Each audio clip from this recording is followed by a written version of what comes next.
Hello dear winers, welcome back to my channel. If you're new here, you're welcome. If you're returning, you're welcome as well. It's a pleasure to have you here. If you're yet to subscribe, please do that so that you'd be the first to be notified whenever we share recipes. Today I'll be teaching you how to make authentic fish stew. So over the years, I've asked people who don't enjoy eating fish stew why they don't enjoy it, and oftentimes it's about how the fish odor is so strong, or it's offensive, and so many other reasons.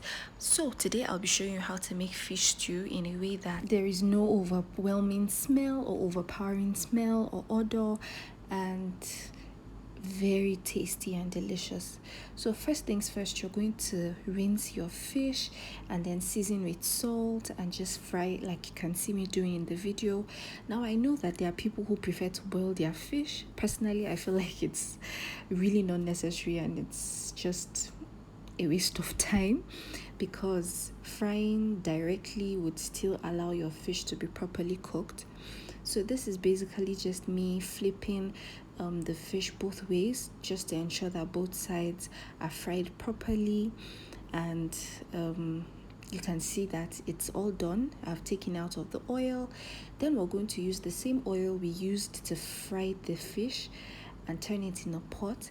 We're going to add diced onions. This diced onions that we're adding removes the fish smell or the odor from the oil.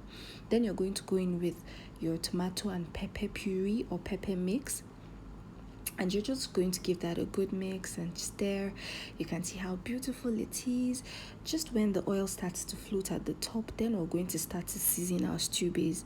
You're going to go in with some thyme, you're going to go in with some curry powder, you're going to go in with some seasoning cubes, you're going to add some crayfish. Now you're not adding so much because, like I said, we're trying to make fish stew that isn't irritating at all.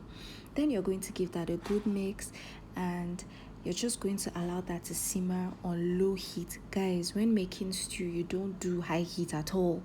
So I've added salt to taste, and then we're going to add this fried fish, and we're going to put it at this point because we want all of the stewy base to soak into the fish. Then you're going to allow all of the flavors, spices, seasoning, all of it to just mix and combine and just blend and do their thing, and that's it, guys. Your stew is ready. Also, if you have some leftover meat stock in your fridge or freezer, you can take it out and also add it to the stew, and it's still going to taste amazing. I hope you enjoyed watching this video and you learned a thing or two about making fish stew. So like I mentioned earlier, kindly subscribe if you haven't. Thanks for watching, and I'll see you in my next post. Bye.